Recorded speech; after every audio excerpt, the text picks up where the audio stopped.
ಓಂ ಶ್ರೀ ಗುರು ಬಸವಲಿಂಗಾಯ ನಮಃ.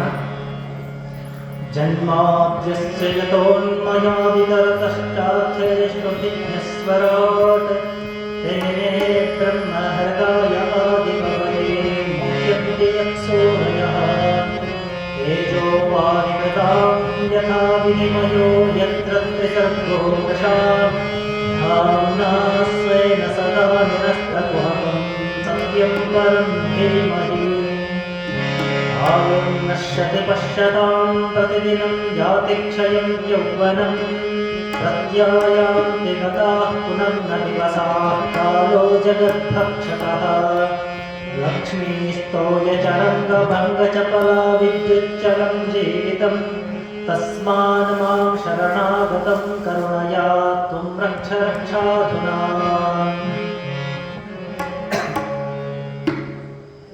ಅಜ್ಞಾನತಿಮಿರಾಂಧಸ್ಯ ಜ್ಞಾನಾಂಜನಶಲಾಕಯ ಚಕ್ಷುಃ ಉನ್ಮೀಲಿತಂ ಯೇನ ತಸ್ಮೈ ಶ್ರೀಗುರುವೇ ನಮಃ. ಆಕಾಶಾತ್ ಪತಿತಂ ತೋಯಂ ಯಥಾ ಗಚ್ಚತಿ ಸಾಗರಂ ಸರ್ವದೇವ ನಮಸ್ಕಾರ ಸದ್ಗುರುಕುಮಾರಂ ಪ್ರತಿಗಚ್ಚತಿ. ಜಗತ್ತಿಗೆ ಸಮಾನತೆಯಿಂದ ಸಾರಿರುವ ಮಹಾಮಾನವತಾವಾದಿಯಾಗಿರುವ 12ನೇ ಶತಮಾನದ ಅನ್ನ ಬಸವಣ್ಣನವರ ಆದಿಯಾಗಿ ಸರ್ವ ಶಿವಶರಣರನ್ನ ನನ್ನ ಹೃದಯ ಮಂದಿರದಲ್ಲಿ ಧ್ಯಾನಿಸುತ್ತಾ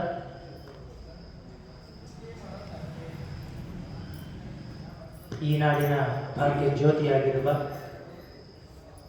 ಜಗದ್ಗುರು ಮಹಾತ್ಮ ದುರ್ದುಂಡೇಶ್ವರರ ಪಾವನ ಸನ್ನಿಧಾನವನ್ನು ನನ್ನ ಹೃದಯ ಮಂದಿರದಲ್ಲಿ ಸಂಸ್ಮರಿಸುತ್ತಾ ಗುರುಭಕ್ತಿಯಿಂದಲೇ ಸರ್ವ ಶಕ್ತಿ ಎನ್ನುವಂತೆ ಗುರುವಿನ ಮೇಲಿರ್ತಕ್ಕಂಥ ಭಕ್ತಿಯಿಂದ ಬೃಹತ್ತಾಗಿರ್ತಕ್ಕಂಥ ಮಠವನ್ನು ಕಟ್ಟಿರ್ತಕ್ಕಂಥ ಆದಿನಿಜಲಿಂಗೇಶ್ವರರ ಆದಿಯಾಗಿ ಸಿದ್ಧ ಸಂಸ್ಥಾನ ಮಠದ ನಿಡಸೋಸಿಯ ಸಿದ್ಧ ಸಂಸ್ಥಾನ ಮಠದ ಸಮಸ್ತ ಪೀಠ ಪರಂಪರೆಯ ನತಮಸ್ತಕರಾಗಿ ಸಮಾಜದ ಸಂಜೀವಿನಿ ಸಮಾಜೋದ್ಧಾರಕರು ಯತಿವರೇಣ್ಯರು ಯತಿ ಶ್ರೇಷ್ಠರು ಆಗಿರ್ತಕ್ಕಂಥ ಮಹಾನಗರ ಗುರುಕುಮಾರ ಮಹಾಶ್ರೀಯವರನ್ನ ನನ್ನ ಹೃದಯ ಮಂದಿರದಲ್ಲಿ ಸಂಸ್ಮರಿಸಿ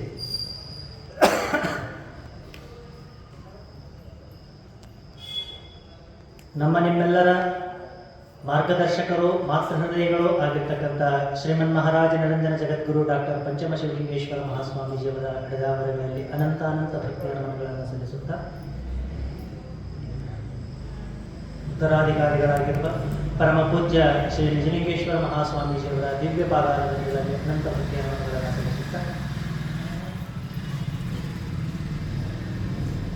ಈ ದೇಶ ಕಂಡ ಅಪ್ರತಿಮ ರಾಣಿ, ಅಖಂಡ ರಾಷ್ಟ್ರ ತಪಸ್ವಿನಿ, ಕರ್ಮಯೋಗಿನಿ, ಲೋಕಮಾತೆಯಾಗಿ ಹೊರಹೊಮ್ಮಿರ್ತಕ್ಕಂಥ ತಾಯಿ ಅಹಲ್ಯಾಬಾಯಿಯ ಭವ್ಯ ಮೂರ್ತಿಯನ್ನು ನನ್ನ ಹೃದಯ ಮಂದಿರದಲ್ಲಿ ಸಂಸ್ಮರಿಸುತ್ತಾ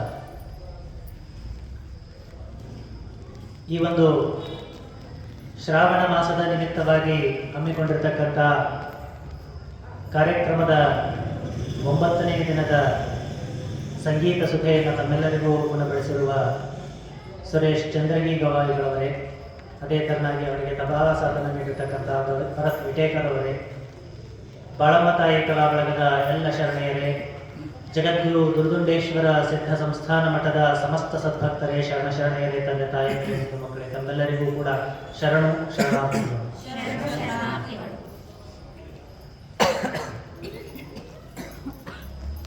ನಾವು ಅಹಲ್ಯಾಬಾಯಿಯ ಚರಿತ್ರೆಯನ್ನು ನೋಡ್ತಾ ಬಂದಾಗ ನಿನ್ನೆ ದಿನ ನಾವು ನೋಡಿದ್ವಿ ಸತಿಗಮನ ಅಂತಕ್ಕಂಥದ್ದು. ಪತಿಯೊಡನೆ ಸಹಗಮನವನ್ನ, ಅದಾದ ನಂತರ ಪರಮ ಪೂಜ್ಯರು ನನಗೆ ಒಂದು ಸಂಘಟನೆಯನ್ನ ಅಲ್ಲೇ ನೆನಪು ಮಾಡಿದ್ರು, ಅದನ್ನು ಹೇಳಿದೆ.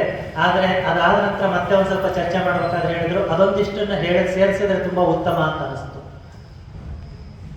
ಹಾಗಾಗಿ ಆ ಪದ್ಮಾವತಿಯನ್ನ ನಾವು ಹೇಳಿದ್ವಿ, ಪದ್ಮಾವತಿಯನ್ನ ನೆನೆದ್ವಿ. ರಾಣಿ ಅಹಲ್ಯಾಬಾಯಿಯ ಕಥೆಯನ್ನ ಸತಿ ಸಹಗಮನವನ್ನ ಮಲ್ಹಾರ್ರಾವ್ ಹೋಳ್ಕರ್ ತಡಿಲಿಕ್ಕೆ ಹೋಗ್ಬೇಕಾದ್ರೆ ಆ ಸಂದರ್ಭದಲ್ಲಿ ಸುಮಾರು 1600 ಮಹಿಳೆಯರು, 13ನೇ ಶತಮಾನದಲ್ಲಿ 1600 ಮಹಿಳೆಯರು ಜೋಹರ್ ಅಂತ ಆಗಿ ಹೋಗ್ತಾರ ಅಂತ ಹೇಳಿದ್ರೆ, ಪತಿ ಮರಣ ಹೊಂದಿದ ಅಂತ ಹೇಳಿದ್ರೆ ಅದೇ ಕ್ಷಣದಲ್ಲಿ ತಾವು ಚಿತೆಯನ್ನ ಸಿದ್ಧಪಡಿಸಿ ಆ ಚಿತೆಗೆ ಹಾಕತಕ್ಕಂಥದ್ದು. ಈ ಪರಂಪರೆ ಎಲ್ಲಿಂದ ಶುರು ಆಗಿದೆ ಅಂತ ಗೊತ್ತಿಲ್ಲ.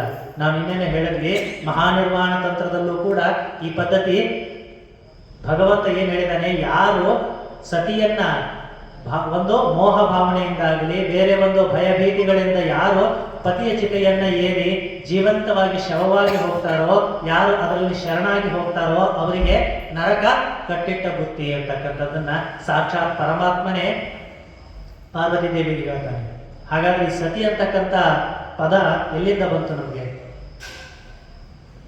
ನಾವೆಲ್ಲ ಅಂತೀವಿ ಸತಿಪತಿ ಹಂಗೆ ಕೇಳ್ಕೊಂಡು ಬಂದಿದ್ದೀವಿ. ಈ ಸತಿ ಅಂತಕ್ಕಂಥ ಪದ ನಾವು ದಾಕ್ಷಾಯಣಿಯನ್ನ ಸತಿ ಅಂತ ಕರಿತಾ ಇದ್ವಿ, ಅಲ್ಲಿಂದ ಬಂದಿರತಕ್ಕಂಥದ್ದು.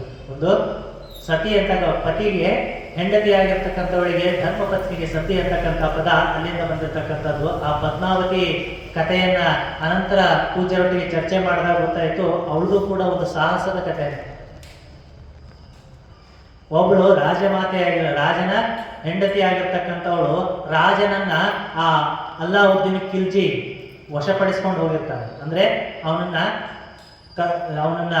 ಬಲವಂತವಾಗಿ ಆ ರಾಜ್ಯವನ್ನ ಸೋಲಿಸಿ ಅವನನ್ನ ಕರೆದುಕೊಂಡು ಹೋಗಿ ಸೆರೆಮನೆಯಲ್ಲಿ ಇಟ್ಟಿರ್ತಾನೆ. ಆ ಸಂದರ್ಭದಲ್ಲಿ ಚಿತ್ತೂರಿನ ರಾಣಿ ಪದ್ಮಾವತಿ ಯೋಚನೆ ಮಾಡ್ತಾಳೆ, ನನ್ನ ಗಂಡ ಜೀವಂತವಾಗಿದ್ದಾನೆ, ಆದ್ರೆ ಅವನನ್ನು ಬಿಡಿಸ್ಕೊಂಡು ಬರಬೇಕು ಹೆಂಗ ಅಂತ ಹೇಳಿ ಬಹಳ ಯೋಚನೆ ಮಾಡ್ತಾ ಕೂತಾಗ ಆ ಸಂದರ್ಭದಲ್ಲಿ ಅಲ್ಲಾವುದ್ದೀನ್ ಖಿಲ್ಜಿಯ ಒಂದು ಸಂದೇಶ ಗೊತ್ತಾಗ್ತದೆ. ನಿನಗೆ ನಿನ್ನ ಪತಿದೇವರನ್ನು ನಾನು ಬಿಡ್ಲಿಕ್ಕೆ ಸಿದ್ಧನಿದ್ದೀನಿ, ಆದ್ರೆ ನಾನು ನಿನ್ನನ್ನು ಬಯಸಿ ಅವನನ್ನು ವಶಪಡಿಸಿ ಅವನನ್ನ ಕಾರಾಗೃಹದಲ್ಲಿ ಇಟ್ಟಿದ್ದೀನಿ, ನೀನು ನನ್ನ ಅರಮನೆಗೆ ಬರುವುದಾದ್ರೆ ಅವನನ್ನು ಬಿಡ್ತೀನಿ ಅಂತೇಳಿ ಅವಳಿಗೆ ಪತ್ರದ ಮೂಲಕ ಸಂದೇಶವನ್ನು ಕಳಿಸ್ತಾನೆ. ನೋಡ್ರಿ, ಹೆಣ್ಣು ಅಂತ ಸಂದರ್ಭದಲ್ಲಿ ಯಾವ ಸಂದರ್ಭದಲ್ಲಿ ಏನು ಯೋಚನೆ ಮಾಡಬೇಕು ಅಂತ, ಪತಿದೇವರು ಇಲ್ಲದೆ ಇರ್ತಕ್ಕಂತಹ ಸಂದರ್ಭದಲ್ಲಿ ಈ ತರದ ಪರಿಸ್ಥಿತಿಯನ್ನು ಯಾವ ತರ ಎದುರಿಸಬೇಕು. ಈಗ ಅಂತ ಹೇಳಿದ್ರೆ ಈಗ ಎಷ್ಟೋ ಕಾನೂನುಗಳದವ, ಎಷ್ಟೋ ಅದಾವ. ಹಿಂಗ ಒಂದ್ ಕಡೆ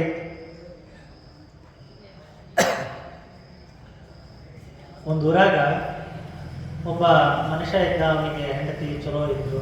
ಹಂಗಾಗಿ ಏನಾಗಿತ್ತು, ಆ ಊರಾಗ ಹಿಂಗ ಊರ್ ಹಿರಿಯಾರ ಅಂತ ಇರ್ತಾರ ನೋಡಿ, ಊರ್ ಹಿರಿಯಾರ ಅಂತ ಇರ್ತಾರ. ಹಿಂಗ ಯಾರಾದ್ರೂ ಏನಾದ್ರು ಮನ್ಯಾಗ ಕಷ್ಟ ಬಂತಂದ್ರೆ ಅವ್ರಿಗೆ ಹೋಗಿ ಹೇಳಬೇಕು ಅಂತ ಹೇಳಿ. ಆ ಸಂದರ್ಭದಲ್ಲಿ ಗಂಡ ಒಂದು 2 ತಿಂಗಳ ಕಾಲ ಬೇರೆ ಊರಿಗೆ ಹೋಗ್ಬೇಕಾಯ್ತು. ಬೇರೆ ಊರುಗಳಿಗೆ ಹೋಗ್ಬೇಕಾದಾಗ ಅವನು ಹೋಗೋದು ಬರೋದು ಹಾಗೆ ಮಾಡ್ತಿದ್ದ. ಒಂದು ಸರಿ ಹೋದಾಗ ಅಲ್ಲೇ 2 ತಿಂಗಳು ಇರಬೇಕಾಯ್ತು. ಆ ಸಂದರ್ಭದಲ್ಲಿ ಈ ಮನೆಯಲ್ಲಿ ಹೆಣ್ಮಗಳು ಒಬ್ಬಳೇ ಇದ್ಲು. ಮನೆಯಾಗ ಹೆಣ್ಮಗಳು ಒಬ್ಬಳೇ ಇದ್ಲು. ಆಕಿ ಬಾವಿಗೆ ನೀರು ತಗೊಂಡು ಬರ್ಬೇಕಾದ್ರೆ ಮತ್ತೊಂದು ಕಡೆ ಎಲ್ಲರೂ ಹೋಗ್ಬೇಕಾದ್ರೆ ಊರಾಗ ಒಂದಿಷ್ಟು ಜನ ಇರ್ತಾರೆ, ಸುಮ್ಮನಿರೋದಿಲ್ಲ. ಊರು ಅಂದ ಮೇಲೆ ಅದಕ್ಕೆ ಹೇಳ್ತಾರೆ, ನಿಂದಗರ ಬೇಕು ಊರೊಳಗ ಹಂದಿ ಇದ್ದ ಹಾಗೆ ಅಂತೇಳಿ. ಊರಾಗ ಒಳ್ಳೆಯವ್ರು ಇರ್ತಾರ, ಕೆಟ್ಟವ್ರು ಇರ್ತಾರ. ಮನಿ ಅಂದ ಮೇಲೆ ದೇವ್ರ ಮನಿನೂ ಇರ್ತತಿ, ಬಚ್ಚಲ ಮನಿನೂ ಇರ್ತದೆ, ಹೌದಲ್ರಿ? ಎಲ್ಲ ಇರ್ತದ. ಮನಿಯನ್ನ ಊರಂದ ಮೇಲೆ ಎಲ್ಲಾ ತರ ಇರ್ತಾರ. ಆ ಊರಾಗೂ ಅಂತವ್ರು ಇದ್ರು. ಒಂದ್ ಸ್ವಲ್ಪ ದೊಡ್ಡ ಮನುಷ್ಯ ಅನಿಸ್ಕೊಂಡವ ಇದ್ದ. ಆ ವ್ಯಕ್ತಿ ಗಂಡ ಹೋಗಿ 1 ತಿಂಗಳ ಮೇಲೆ ಅಥವಾ ಮತ್ತೆ ರಾತ್ರಿ ಬರ್ತೀನಿ ಅನ್ನ, ಅಡಿಗೆ ಮಾಡ ರಾತ್ರಿ ಬರ್ತೀನಿ ಅನ್ನ. ಪಾಪ ಹೆಣ್ಮಗಳು ಏನು ಮಾಡ್ಬೇಕು, ಯಾರಿಗೆ ಏನ್ ಹೇಳ್ಬೇಕು? ಆ ಸಂದರ್ಭದಲ್ಲಿ ಏನ್ ಮಾಡೋದು ಅಂತ ಮನೆಗೆ ಬಂದು ಯೋಚನೆ ಮಾಡಿದ್ದು ಗೊತ್ತಾಗಲಿಲ್ಲ. ಮತ್ತೆ ಹೋಗಿ ಅಲ್ಲಿ ಹೋಗಿಬಿಟ್ಟು ಪೊಲೀಸರಿಗೆ ಹೇಳಿದ್ರಾಯ್ತು ಅಂತ ಪೊಲೀಸರಿಗೆ ಹೇಳಿದ್ರು. ಪೊಲೀಸ್ ವಿಚಾರ ಮಾಡಿದ್ರು, ಇಷ್ಟು ದಿವಸ ಅಲ್ಲಿ ಬರ್ದೇ ಇರುವಾಕಿ ಇವತ್ತ್ಯಾಕೆ ಬಂದಾಳ ಅಂತೇಳಿ. ಆಯ್ತವ ಏನು ಅಂತೇಳಿ ಕೇಳಿಲ್ಲ. ನಿನ್ನ ಕಷ್ಟ ನನಗೆ ಅರ್ಥ ಆಗತ್ತಾ, ಮತ್ತು ಸಂಜೆಗೆ ಬರ್ತೀನಿ ಅಂತ ಅವನು ಹಂಗೆ ಹೇಳಿದ. ಏನು ಮಾಡ್ಬೇಕು ಈ ತಾಯಿ, ಏನು ಮಾಡಬೇಕು ಅಂತ ಗೊತ್ತಾಗಲಿಲ್ಲ. ಆ ಊರಾಗ ಒಬ್ಬ ಜಮದಾರ್ ಮಾಸ್ತರ್ ಅಂತಿದ್ದ. ಆ ಜಮದಾರ್ ಮಾಸ್ತರ್ಗೆ ಹೇಳಿದ್ರಾಯ್ತು ಅಂತೇಳಿ ಹೋದ್ಲು. ಅವನು ಅದನ್ನ ಹೇಳಿದ. ತಾಯಿಗೆ ಬಹಳ ಚಿಂತೆ ಹತ್ತಿಬಿಡ್ತು. ಚಿಂತೆ ಹತ್ತು ಮನೆಗೆ ಬಂದು ಏನು ಮಾಡಬೇಕು ಅಂತ ಗೊತ್ತಾಗಲಿಲ್ಲ. ಮಧ್ಯಾಹ್ನ ಆಗಿತ್ತು. ಬೆಳಗ್ಗೆ ನೀರು ತರಕ್ಕೆ ಹೋದಾಕಿ ಇಂಥ ಸುದ್ದಿ ಕೇಳಿದ ಮೇಲೆ ನಾಷ್ಟ ಇಲ್ಲ, ಏನಿಲ್ಲ, ಏನು ಮಾಡೋದು, ನನ್ನ ಜೀವನ ಹಣೆ ಬರ ಕೆಟ್ಟ ಹೋಗೈತೆ ಅಂತ ಹೇಳಿ ಯೋಚನೆ ಮಾಡ್ಕೊಂತ ಒಲಿ ಮೇಲೆ ಏನಾರು ಇಟ್ಟ ಅಂತೇಳಿ ನೀರು ಕುದಿಯಾಕಿಟ್ಲು. ಸಂಜೆ ತನ ಆಗಿತ್ತು. ನೀರು ಕುದಿಯಾಕಿಟ್ಲು. ನೀರು ಕುದಿಯಾಕಿಟ್ಟ ಮೇಲೆ ಒಂದು 2 ತಾಸು ಆಗೈತಿ. ಆಕೆಗೆ ಗೊತ್ತಾಗಿಲ್ಲ. 6:30, 7 ಗಂಟೆ ಆಯಿತು. ಅವಾಗ ಬಾಗಿಲು ಶಬ್ದ. ಬಾಗಿಲು ಶಬ್ದ ಆದ ತಕ್ಷಣ ಅವಾಗ ಎಚ್ಚರತ್ತೈತಿಗೆ ನೀರು ನೋಡಿದ್ರೆ 2 ತಾಸಿಂದ ಇಟ್ಟಿದ್ದ ನೀರು ಹಂಗ ಕುದಿಯಾಕತ್ತೈತಿ. ಏನು ಮಾಡೋದು ಅಂತ ಹೇಳಿ ಬಾಗಿಲು ತೆಗೆದು ನೋಡ್ತಾನ, ಯಾವ ಮನುಷ್ಯ ದೊಡ್ಡ ಮನುಷ್ಯ, ಊರಾಗ ದೊಡ್ಡ ಮನುಷ್ಯ ಅಂತ ಹೇಳ್ತಿದ್ರಲ್ಲ ಆ ವ್ಯಕ್ತಿ ಬಂದಾನ. ಏನು ಮಾಡೋದಿನ್ನು, ಹೆಂಗರ ಸಮಾಧಾನ ಮಾಡೋದು ಅಂತೇಳಿ ಆದ್ರೆ ಆಕಿ ಮನಸ್ಸು ಗಟ್ಟಿ ಧೈರ್ಯ ಮಾಡಿದ್ರು. ಗಟ್ಟಿ ಧೈರ್ಯ ಮಾಡಿ ಇರಬೇಕಾದ್ರೆ ಇಷ್ಟ್ಯಾಕೆ ಅವಸರ ಮಾಡ್ತೀವಿ, ಇಲ್ಲೇ ಒಂದು 2 ನಿಮಿಷ ಕುತ್ಕೋರಿ, ನಿಮಗಂತ ಅಡಿಗೆ ಮಾಡಾಕಿಟ್ಟಿನಿ ಬರ್ರಿ ಅಂತೀನಿ ಕಳೆದು. ಅವನು ಭಾಳ ಆಶ್ಚರ್ಯ ಆಯಿತು. 1 ತಿಂಗಳರ ಯಾಕೆ ನಾ ಕಾಯ್ತಿದ್ದೆ ಅಂತೇಳಿ ಅವ ಯೋಚನೆ ಮಾಡ್ಕೋತ ಕೂತಿದ್ದ. ಅಷ್ಟರೊಳಗೆ ಮತ್ತೆ ಬಾಗಿಲು ಸೌಂಡ್ ಆಯ್ತು. ಬಾಗಿಲು ಸೌಂಡ್ ಆದ ತಕ್ಷಣ ಏನಿದು ಅಂತ ಹೇಳಿ ಯಾರು ಬಂದರು ಅಂದ ತಕ್ಷಣ ಬಾಗಿಲು ಹತ್ರ ಯಾರು ಬಂದರು ಅಂತ ಕೇಳ್ತಾನ ಅವ. ಪೊಲೀಸ್ ಬಂದ. ಮತ್ತು ಏನು ಮಾಡೋದು, ನಾನು ನೋಡಿದ್ರೆ ಊರಾಗ ದೊಡ್ಡ ಮನುಷ್ಯ ಆಗಿದೆ, ಹೆಂಗೆ ಮಾಡೋದು ಅಂತ ಹೇಳಿದಾಗ ಪಾಪ ಬಡ ಮನೆ. ಆ ಮನೆ ಒಳಗೆ ಆಕೆಗೆ ಉಟ್ಕೊಳ್ಳೋದು ಒಂದು 2 ಸೀರೆ ಬಿಟ್ಟರೆ ಮತ್ತೇನು ಇರಲಿಲ್ಲ. ಒಂದು ಕೆಲಸ ಮಾಡಿರಿ, ಏನಂತ ಹೇಳಿದ್ರೆ ಈ ಸೀರೆ ಉಟ್ಕೊಂಡು ಇದನ್ನ ಬೀಸ್ಕೋತಿರ್ರಿ ಅಂತ ಹೇಳಿದ್ರು. ಒಂದಿಷ್ಟು ಜೋಳ ಕೊಡ್ತೀನಿ, ಬೀಸ್ಕೋತಿರ್ರಿ, ಅವ್ರಿಗೆ ನೀವೇನೋ ಮಾತಾಡಕ್ಕೆ ಹೋಗ್ಬಿಡ್ರಿ. ಯಾರು ಬಂದ್ರಂದ್ರೆ ಏನು ಹೇಳ್ತೀನಿ ಅಂದ್ರೆ, ನಮ್ಮ ಮನೆ ಬಾಜು ಮನೆ ಹಾಕಿ ಕಿವಿ ಕಣ್ಣು ಏನು ಕಾಣೋದಿಲ್ಲ, ಹಿಟ್ಟು ಬೀಸ್ತೀನಿ ಅಂತ ಬಂದಾಗ ಬೀಸ್ಕೊಳ್ಳಿ ಬಿಡ್ರಕ್ಕೇನು, ರಾತ್ರಿ ಹಗಲು ಏನು ಗೊತ್ತಾಗೋದಿಲ್ಲ ಅಂತ ಹೇಳ್ತೀನಿ ಅಂತ ಹೇಳಿದ್ರು. ಊರಾಗ ದೊಡ್ಡ ಮನುಷ್ಯ ಆ ಮನೆಯಾಗ ಹರಕೆ ಸೀರೆ ಉಟ್ಕೊಂಡು ತಲೆ ಮೇಲೆ ಹಾಕ್ಕೊಂಡು, ಯಾರಿಗೂ ಗೊತ್ತಾಗಬಾರ್ದು ತಲೆ ಮೇಲೆ ಹಾಕ್ಕೊಂಡು ಬೀಸ್ಕೊಂತ ಕುತ್ಕೊಂಡ. ಒಂದಿಷ್ಟು ಜೋಳ ಕೊಟ್ಟಲು ಬೀಸ್ಕೊಂತ ಕುತ್ಕೊಂಡ. ಬಾಗಿಲು ತೆಗೆದು ಪೊಲೀಸ್ ಬಂದ. ಅವನು ಅದನ್ನ ಯೋಚನೆ ಮಾಡಿದ, ಹಿಂಗ್ಯಾಂಗಾತಿ ಅಂತೇಳಿ. 1 ತಿಂಗಳಿಂದ ನಾನದೇ ಯಾಕೆ ಆಯ್ತಿದ್ದೆ ಅಂತ ಹೇಳ್ಬಿಟ್ಟು ಯೋಚನೆ ಮಾಡ್ತಾ ಇರಬೇಕಾದ್ರೆ ಮತ್ತೆ ಬಾಗಿಲು ಸೌಂಡ್ ಆಯ್ತು. ಪೊಲೀಸ್ ಏನು ಮಾಡೋದು ಅಂತ ಗೊತ್ತಾಗುತ್ತೆ. ಆಯ್ತು ಅಂತೇಳಿ ಪೊಲೀಸನ್ನು ಕರೆದು ಯಾರೋ ಬಂದರು. ಅವ್ರು ಬಂದು ಹೋಗುತ್ತಾನೆ, ಏನಂತ ಕೇಳಿ ಅಲ್ಲೇ ಕಳಿಸ್ತೀನಿ, ನೀವು ಒಂದು ಕೆಲಸ ಮಾಡಿರಿ, ಇಲ್ಲಿ ಬರ್ರಿ, ಇಲ್ಲಿ ನಿಂತ್ಕೊಳ್ರಿ. ಮತ್ತು ಆಗಿನ ಮನ್ಯಾಗ ಏನಂತ ಹೇಳಿದ್ರೆ ಕಂದೀಲ್ ಅಂತ ಹೇಳ್ತಾರಲ್ಲ, ಲ್ಯಾಂಪ್ ಅಂತ ಹೇಳ್ತಾರಲ್ಲ, ಕಂದೀಲ, ಅದು ಎಸುದಿರ್ತದೆ ನೋಡ್ರಿ. ಆ ಕಂದೀಲ ಕೆಳಗಿಟ್ಟದು ಏನಂತ ಹೇಳ್ಬಿಟ್ಟು ಆಕಿ ಏನು ಮಾಡಿದ್ರು, ನೀವು ಹಿಂಗೆ ನಿಂತ್ಕೊಂಡ್ರಂದ್ರೆ ಕಾಣ್ತೀರಿ ಮುಂದೆ, ಹಂಗಾಗಿ ಗಾಡಿ ಕಡೆ ಮುಖ ಮಾಡಿ ನಿಂತ್ಕೋರಿ ಅಂತ ಹೇಳಿದ್ರು. ಪೊಲೀಸರು ತಪ್ಪಿಗೆ ತೆಗೆದು ಅವನ ಇದ್ರ ಮೇಲೆ ಏನು ಮಾಡಿದ್ಲು, ಕಂದೀಲ್ ಇಟ್ಲು. ಕಂದೀಲ್ ನಿಲ್ಲವಲ್ತಾಗೈತಿ. ಬೆಳಿಗ್ಗೆ ಆ ಕೊಪ್ಪರಿಗೆ ಒಳಗೆ ಆಕಳದಿಂದ ಸಗಣಿ ಎತ್ತತ್ತಲ್ರಿ, ಒಂದು ಸ್ವಲ್ಪ ಅದನ್ನ, ಯಾಕಂದ್ರೆ ಆಗಿನ ಸಮಯದಲ್ಲಿ ರಜ್ಜ ಆ ಥರದ್ದು ಈ ಥರದ್ದು ಕಲಿಸಿಬಿಟ್ಟು ಹಚ್ತಿದ್ರಲ್ಲ, ಅದನ್ನು ತಲೆ ಮೇಲೆ ಒಟ್ಟಿದ್ದು, ಅದ್ರ ಮೇಲೆ ಕಂದೀಲ್ ಇಟ್ಲು ಚಂದ ನಿಂತ್ಕೋತದು. ಚಂದ ನಿಂತ್ಕೊಂಡ ತಕ್ಷಣ ಅದು ಸಗಣಿದೆಲ್ಲ ಇವನ್ ಮೇಲೆ ಬೀಳಾಗ್ತೈತೆ. ಆ ಪೊಲೀಸ್ ಹತ್ರ ಬಾಗಿಲು ಚೌಟ ಆಗತ್ತಿತ್ತು. ಬಾಗಿಲು ತೆಗೆದ ತಕ್ಷಣ ನೋಡ್ತಾಳ ಜಮದಾರ್ ಮಾಸ್ತ. ಅವನು ಮತ್ತೆ ಅದನ್ನ ಹೇಳ್ತ ಆಯ್ತು ಅಂತ ಹೇಳ್ಬಿಟ್ಟು ಮತ್ತೆ ಬಂದೇರಿ, ಬೆಳಗ್ಗೆಯಿಂದ ಇಷ್ಟು ಜನರು ಬಂದೀರಿ, ಅಷ್ಟ್ಯಾಕೆ ಇದು ಮಾಡ್ತೀರಿ, ಬಿಸಿ ಅಡಿಗೆ ಮಾಡಕತ್ತೀನಿ, ಮತ್ತೆ ನೀರು ಕಾಸಿಟ್ಟಿನಿ, ಜಳಕಕ್ಕೆ ಬರಲ್ಲ ಅಂತ ಕರೆದ್ಲು. ಹ್ಞೂ ಅಂತೇಳಿ ಆಯ್ತು ಅಂತೇಳಿ ಅವ ಜಳಕಕ್ಕೆ ಹೋದ. ಒಂದು ಟವಲ್ ಕೊಟ್ಟು ಜಳಕಕ್ಕೆ ಹೋಗಿ ಬಚ್ಚಲ ಮನ್ಯಾಗ ನಿಂತ್ಕೊಂಡ. ಈಕಿ ಬೆಳಿಗ್ಗೆ ಅವಾಗ ಕುದಿಯಾಕೆ ಇಟ್ಟಿದ್ಲು ನೀರು, ಆ ನೀರು ತಗೊಂಡು ಬಂದು ಒಂದು ಚರಿಗೆ ಒಂದು ಮೈ ಮೇಲೆ ಚೊರು ಯಪ್ಪ ಅಂತ ಅನ್ನಕತ್ತ ಮೇಲೆ ಏನು ಮಾಡೋದು ಅಂತ ಹೇಳಿ ಏನಾತಂತ ಕೇಳಿದ್ರೆ ನೀರು ಭಾಳ ಸುಡಾಕತ್ತ. ಹಂಗ ತಣ್ಣೀರು ತರ್ತಿರ್ತಾಳ್ರಿ ಅಂತೇಳಿ ಅವನಲ್ಲೇ ಕುಂದರ್ಸಿ ಹೊರಗೆ ಬಂದು ಬಾಗಿಲು ಹಾಕಿ ಊರಾಗ ಮಂದಿ ಕರೆದು ಇಲ್ಲಿ ಕೂತಿದ್ನಲ್ಲ ದೊಡ್ಡ ಮನುಷ್ಯ, ಅವ ಹಾಡಾಕತ್ತ. ಏನು ಹಾಡಾಕತ್ತ, ನಂದ ಪಾಡ ಜಮದಾರ್ ಮಸ್ತನ್ ಬೆಳಕ ನೋಡ, ಪೊಲೀಸ್ ಮಾವನ ಬೆಳಕ ನೋಡ ಅಂತೇಳಿ ಅವ ಹಾಡಾಕತ್ತ. ಅವ ಪ್ರತಿ ಸರಿ ನಂದ ಪಾಡ ಅಂತೇಳಿ, ಅಂದ್ರೆ ನಾನು ಅವನ್ನ ಚಲೋ ಆಗಿನಿ, ಉಳಿದ ಅವಂಗ ಸಗಣಿ ಮೆತ್ತಿ ಇದು ಮಾಡ್ಯಾರ ಅಂತೇಳಿ. ಅಂದ್ರೆ ಹಿಂಗ ಒಂದು ಪರಸ್ತ್ರೀಯ ಮೇಲೆ ಆಸೆಯನ್ನು ಇಟ್ಟು ಅಂತ ಹೇಳಿದ್ರೆ ಅವನಿಗೆ ಅಳಿಗಾಲ ತಪ್ಪಿದ್ದಲ್ಲ ಅಂತ. ಯಾವತ್ತೂ ಕೂಡ ಹೆಣ್ಣು ಸಾಕ್ಷಾತ್ ಸತಿದೇವಿ ಅಂತ ನೋಡಬೇಕು, ಸಾಕ್ಷಾತ್ ಪರಮೇಶ್ವರಿ ಅಂತಕ್ಕಂಥ ಭಾವನೆಯಿಂದ, ಸಾಕ್ಷಾತ್ ಭಗವತಿ ಅಂತಕ್ಕಂಥ ಭಾವನೆಯಿಂದ ನೋಡಬೇಕು. ಆದರೆ ಇಲ್ಲಿ ಅಲ್ಲಾವುದ್ದೀನ್ ಖಿಲ್ಜಿ ಆ ಥರ ಯೋಚನೆ ಮಾಡಲಿಲ್ಲ, ಪತ್ರ ಬರೆದು ಕಳಿಸಿದ. ಅದಕ್ಕೆ ಉತ್ತರವಾಗಿ ಅವಳು ಆಯಿತು, ಆದ್ರೆ ನನ್ನೊಂದಿಷ್ಟು ಕಂಡೀಷನ್ಗಳದವ ಅಂತ ಹೇಳಿದ್ಲು. ಏನು ಕಂಡೀಷನ್ನು? ಮೊದಲನೇ ಕಂಡೀಷನ್ನು, ನಾನು ಒಬ್ಬಕ್ಕೇನ ಬರಲ್ಲ, ನನ್ನ ಜೊತೆಗೆ 300 ಜನ ದಾಸಿಯರು ಬರಬೇಕು ಅಂತ ಹೇಳಿದ್ಲು. 300 ಜನ ದಾಸಿಯರು ಅಂತ ಹೇಳಿದ. ಆಯಿತು, 300 ಜನ ದಾಸಿಯರು ಬರೋದಾದ್ರೆ ಆಗ್ಬೋದು, ನೀನು ಕರ್ಕೊಂಡು ಬಾ, ಯಾಕಂದ್ರೆ ಇಲ್ಲಿ ವ್ಯವಸ್ಥೆ ಮಾಡೋದು ಕಷ್ಟ ಅಂತ ಹೇಳಿದ 300 ಜನ ದಾಸಿಯರನ್ನು ಕರ್ಕೊಂಡು ಬರಕ್ಕೆ ಪದ್ಮಾವತಿಗೆ ಅವನು ಒಪ್ಕೊಂಡ. ಇನ್ನು 2ನೇ ಕಂಡೀಷನ್ ಇತ್ತು. ಏನಂತ ಹೇಳಿದ್ರೆ, ನಾನು ಮತ್ತು ನಮ್ಮ ದಾಸಿಯರು ಮುಖದ ಮುಂದೆ ಪರದೆ ಹಾಕೊಂಡಿರ್ತೀವಿ. ಆ ಪರದೆಯನ್ನು ಯಾರೂ ಸರಿಸುವಂತಿಲ್ಲ, ಯಾರೂ ಪ್ರಶ್ನೆ ಮಾಡೋ ಹಾಗಿಲ್ಲ. ನೀವೊಬ್ಬನೇ ಏನು ಬೇಕಾದ್ರೂ ಕೇಳ್ಬೋದು, ಪ್ರಶ್ನೆ ಮಾಡ್ಬೋದು, ನೀವೊಬ್ಬರೇ ನನ್ನ ಮುಖ ನೋಡ್ಬೋದು, ನನ್ನ ಮುಖವನ್ನು ಮತ್ತಾರೂ ನೋಡಬಾರ್ದು. ಆಗ ನಿಮ್ಮ ರಾಜ್ಯದ ಪ್ರಜೆಗಳಾಗಲಿ, ನಿಮ್ಮ ಅರಮನೆಯಲ್ಲಿರ್ತಕ್ಕಂಥ ಸೈನಿಕರು, ಯಾವುದೇ ಸೇವಕರು ನಮ್ಮ ಮುಖ ನೋಡಬಾರ್ದು ಅಂತ ಹೇಳಿದ್ರು. ಆಯಿತು ಅಂತ ಹೇಳಿದ. ಅದೇ ತರನಾಗಿ ಅಲ್ಲಿರ್ತಕ್ಕಂಥ ಪ್ರಧಾನಮಂತ್ರಿಯ ಶಿರವನ್ನು ಕಟ್ ಮಾಡಿ ಇಲ್ಲಿ ಕಳಿಸ್ಬೇಕು ಅಂತ ಹೇಳಿದ್ರು. ಅಂತೇಳಿದ್ರೆ ಯಾಕೆ ಅಂತ ಹೇಳ್ಬಿಟ್ಟು ಮುಂದೆ ಗೊತ್ತಾಗುತ್ತೆ. ಕಳಿಸ್ಬೇಕು ಅಂತ ಹೇಳಿದ್ರು. ಅವ ಆಯ್ತು ಅಂತ ಹೇಳ್ಬಿಟ್ಟು ಕಾಮಾಂಧನಾಗಿರ್ತಕ್ಕಂಥವನು ಅಲ್ಲಾವುದ್ದೀನ್ ಖಿಲ್ಜಿಗೆ ಕಳಿಸ್ಕೊಟ್ಟ.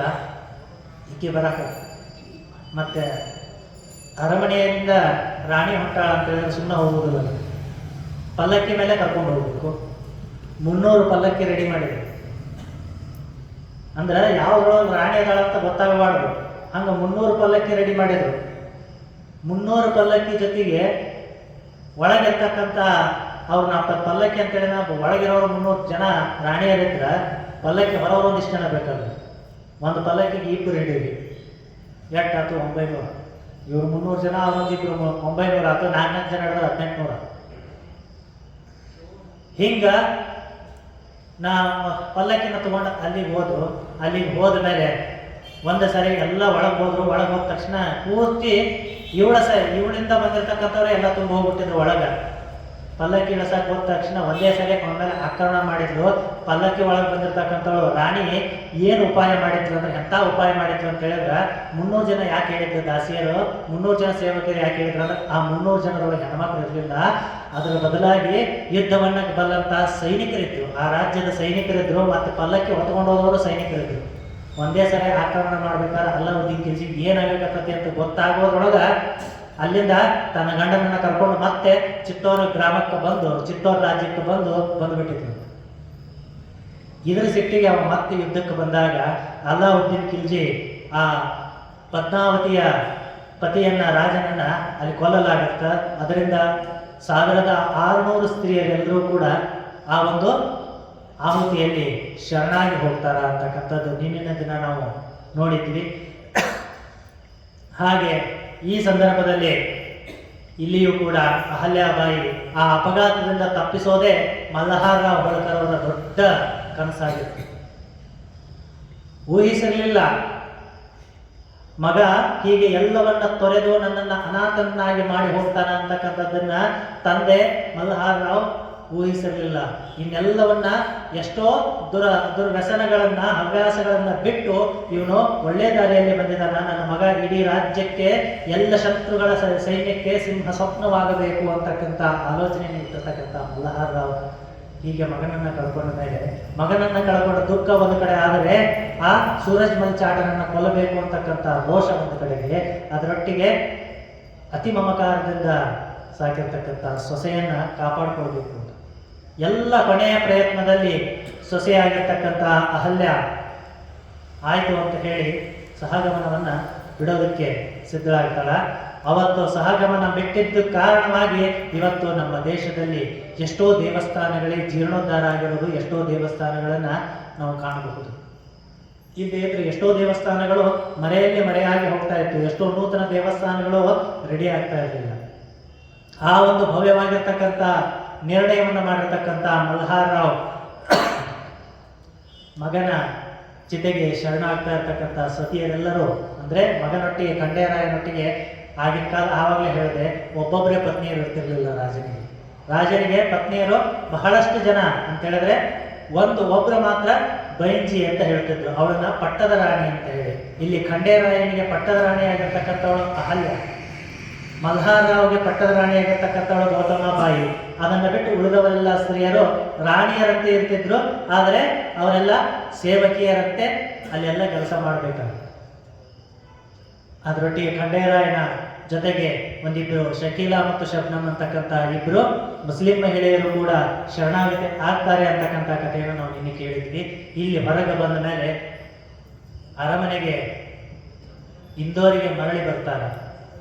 ಇದನ್ನು ತಿಳಿದಿರ್ತಕ್ಕಂಥ ಸೂರಜ್ ಮಲ್ ಚಾಟ್ ಗೆಳೆಯನ ಮಗ ನಾನು ಎತ್ತೆ ಆಡಿಸಿರ್ತಕ್ಕಂಥ ಆ ಕೂಸು ವಿನಾಕಾರಣ ನನ್ನ ದುರ್ಬುದ್ಧಿಯಿಂದ ಹತನಾಗಿ ಹೋಗಿಬಿಟ್ನಲ್ಲ ಅಂತ ಹೇಳಿ ಮತ್ತೆ ಇವನ ಹತ್ರ ಬಂದು ಮಲ್ಹಾರ್ ರಾವ್ ಹತ್ರ ಬಂದು ಕ್ಷಮೆಯನ್ನ ಕೇಳೋದ್ರ ಮುಖಾಂತರ ಈ ಕ್ಷಮೆಯ ತಪ್ಪಿಗಾಗಿ ಈ ಭರತಪುರದಲ್ಲಿ ಅವನಿಗೋಸ್ಕರ ಭವ್ಯವಾಗಿರ್ತಕ್ಕಂಥ ಸ್ಮಾರಕವನ್ನು ನಾನು ಕಟ್ಟಿಸಿಕೊಡ್ತೀನಿ, ಖಂಡೇರಾಯನ ವೀರ ಮರಣಕ್ಕೆ ಒಂದು ಭವ್ಯವಾಗಿರ್ತಕ್ಕಂಥ ಸ್ಮಾರಕವನ್ನ ಕಟ್ಟಿಸ್ತೀನಿ ಅಂತ ಹೇಳಿ ಅದರಂತೆ ಸೂರಜ್ಮಲ್ ಜಾಟ್ ಆ ಭರತಪುರದಲ್ಲಿ ಇವತ್ತು ಕೂಡ ನಾವು ನೋಡಬಹುದು. ಖಂಡೇರಾಯನ ಆ ಒಂದು ಭವ್ಯವಾಗಿರ್ತಕ್ಕಂಥ ಸ್ಮಾರಕ ಅಲ್ಲಿದೆ ಭರತಪುರದಲ್ಲಿ. ಹಾಗೆ ಇವರೆಲ್ಲ ಇಂದೋರಿಗೆ ಬಂದ ಮೇಲೆ ಇಂದೋರ್ ಸಂಪೂರ್ಣವಾಗಿ ಇಂದೋರಿನ ಅರಮನೆ 7 ಅಂತಸ್ತಿನ ಕೋಟೆ. ಆ ಕೋಟೆಯಲ್ಲಿ ಎಲ್ಲವೂ ಕೂಡ ಹೇಗಾಗಿದೆ ಅಂತ ಹೇಳಿದ್ರೆ 2-3 ದಿನ ಸಂಪೂರ್ಣವಾಗಿ ಮಸನ ಮೌನ. ತಾಯಿ ಅಹಲ್ಯಾಬಾಯಿ ಓಡಾಡ್ತಾ ಇದ್ರೆ ಎಲ್ಲ ಕೆಲಸಗಳು ಹಾಗೆ ನಡೀತಾ ಇದ್ದು. ಅಷ್ಟು ಭಯದಲ್ಲಿ ಯಾವುದು ಅಂತ ಹೇಳಿದ್ರೆ ಎಲ್ಲವೂ ಕೂಡ ಭಯದಿಂದ ಸಂಚಲನೆ ಆಗ್ತಾ ಇತ್ತು. ತಾಯಿ ಅಹಲ್ಯಾಬಾಯಿ ಈ ಕಡೆಗೆ ಬಂದ್ರೆ ನಮಗ ಯಾವ ಸಂದರ್ಭದಲ್ಲಿ ಯಾವ ತರದ ದಂಡವನ್ನು ಹಾಕ್ತಾರೆ ಅಂತ ಗೊತ್ತಿಲ್ಲ, ಯಾವ ತರದ ಶಿಕ್ಷೆಯನ್ನು ಕೊಡ್ತಾರೆ ಅಂತ ಗೊತ್ತಿಲ್ಲ. ಹಾಗಾಗಿ ಆ ಭಯದಲ್ಲಿ ಇರ್ತಿತ್ತು. ಆದರೆ ಇಲ್ಲಿ ರಾಜನಿಲ್ಲದ ಮನೆ ನೋಡಿ ಬಹಳ ಎಲ್ಲರೂ ಕೂಡ ಸ್ತಬ್ಧೀಭೂತರಾಗಿದ್ರು. ಎಷ್ಟೋ ಜನ ಮಲ್ಹಾರ್ ರಾವ್ ಅವರಿಗೆ ಸಾಂತ್ವನ ಹೇಳೋದಕ್ಕೆ ಎಷ್ಟೋ ಜನ ರಾಜರು, ಮಹಾರಾಜರು, ಮಂತ್ರಿಗಳು, ಸೇನಾಧಿಪತಿಗಳು ಬಂದು ಹೋಗ್ತಾ ಇದ್ರು. ಆದರೆ ಅಹಲ್ಯ ಮಾತ್ರ 2 ಕೋಣೆಗಳನ್ನು ಬಿಟ್ಟು ಹೊರಗೆ ಬಂದಿರಲಿಲ್ಲ. ತನ್ನ ಮನೆಯಲ್ಲಿರ್ತಕ್ಕಂಥ ಕೋಣೆಗಳನ್ನು ಬಿಟ್ಟು ಹೊರಗೆ ಬಂದಿರಲಿಲ್ಲ. ಹೊರಗಿನ ವ್ಯಾಪಾರ ವ್ಯವಹಾರಗಳನ್ನು ನೋಡ್ತಾ ಇರಲಿಲ್ಲ. ಯಾವ ಹಣಕಾಸಿನ ಯಾವ ಲೆಕ್ಕಪತ್ರಗಳ ಚುಕ್ಕಾಣಿಯನ್ನು ಸಹ ನೋಡ್ತಾ ಇರಲಿಲ್ಲ. 2-3 ದಿನಗಳ ಕಾಲ ತನ್ನ ಕೋಣೆಯಲ್ಲೇ ಇದ್ದರು. ಆ ಸಂದರ್ಭದಲ್ಲಿ ಅವಳನ್ನ ಅತಿ ತಾಯಿಯಂತೆ ಲಾಲನೆ ಮಾಡಿರ್ತಕ್ಕಂಥವಳು ಗೌತಮಾಬಾಯಿ ಮತ್ತು ಹರಕುಬಾಯಿ ಇಬ್ಬರು ಅವಳಿಗೆ ಸಮಯದಲ್ಲಿ ಬಹಳ ಒತ್ತಾಯಪೂರ್ವಕವಾಗಿ ಊಟ ಮಾಡಿಸಲಾಗಿರುವುದು. ತಾಯಿಗಿಂತ ಹೆಚ್ಚು ಪ್ರೀತಿಯಲ್ಲಿ ಅವಳನ್ನು ಕಾಣಿಸ್ತಾ ಇದ್ದರು. ಇದೇ ಸಂದರ್ಭದಲ್ಲಿ ಊರೊಳಗೆ ಒಂದು ಸುದ್ದಿ ಹೋಗ್ತದೆ. ಖಂಡೇರಾಯ ಇರ್ತಕ್ಕಂಥ ಅರಮನೆಯಿಂದ ರಾತ್ರಿ ಹೊತ್ತಲ್ಲಿ ಶಬ್ದಗಳು ಬರ್ತವ. ಎಷ್ಟೋ ಶಬ್ದಗಳು ವಿಚಿತ್ರವಾಗಿರ್ತಕ್ಕಂಥ ಶಬ್ದಗಳು ಬರ್ತಾವ, ಗಂಟೆ ನಾದಗಳು ಕೇಳ್ತಾವ, ಯಾರೋ ನಡೆದ ಹಾಗೆ ಅನಿಸ್ತದ, ಅಲ್ಲಿ ದೆವ್ವಗಳ ಸಂಚಾರ ಶುರುವಾಗಿದೆ ಅಂತಕ್ಕಂಥ ಭಾವನೆ ಬರ್ತಾವ. ಊರು ತುಂಬ ಹಾಗೆ ಯೋಚನೆ ಮಾಡ್ತಾರೆ, ಇಲ್ಲಿ ದೆವ್ವಗಳು ಓಡಾಡಕತ್ತಾವ ಅಂತ ಹೇಳಿ ಯೋಚನೆ ಮಾಡ್ತಾರೆ. ಊರಾಗಿದ್ದು ಬಹಳ ಬೇಗ ಹಾಡಿಬಿಡ್ತದೆ. ಯಾಕಂತ ಹೇಳಿದ್ರೆ ಅಹಲ್ಯ ಸತಿ ಹೋಗದೇ ಇರೋ ಕಾರಣವಾಗಿ ಹಿಂಗೆ ಬಂದಿದೆ ಅಂತ ಹೇಳ್ಬಿಟ್ಟು ಊರಾಗ ಒಂದಿಷ್ಟು ಜನ ಇರ್ತಾರೆ ನೋಡ್ರಿ. ಎಲ್ಲರೂ ಅಹಲ್ಯ ಉಳಿದಿರೋದು ಬಹಳ ಸಂತೋಷ ಅಂತ ಹೇಳಿ ಪ್ರಜೆಗಳ ಭಾವನೆ ಇತ್ತು ಅಂತ ಹೇಳಿದ್ರೆ ಒಂದಿಷ್ಟು ಜನಕ್ಕೆ ಅವಳಿಂದ ದಂಡವನ್ನು ಪಡೆದಿರ್ತಕ್ಕಂಥವ್ರು, ಶಿಕ್ಷೆಯನ್ನು ಪಡೆದಿರ್ತಕ್ಕಂಥವ್ರು ಏನು ಹೇಳಕ್ಕೆ ಶುರು ಮಾಡಿದ್ರೆ ದೆವ್ವಗಳ ಹಾಕಿ ಸತಿ ಹೋಗದೇ ಇರೋ ಕಾರಣ ಇಲ್ಲೆಲ್ಲ ದೆವ್ವಗಳು ಬಂದಿದೆ ಅಂತ ಹೇಳಿ ಊರು ತುಂಬ ಅಲ್ಲಲ್ಲಿ ಹೇಳ್ಕೊಂತ ಹೊಂಟಿದ್ವಿ.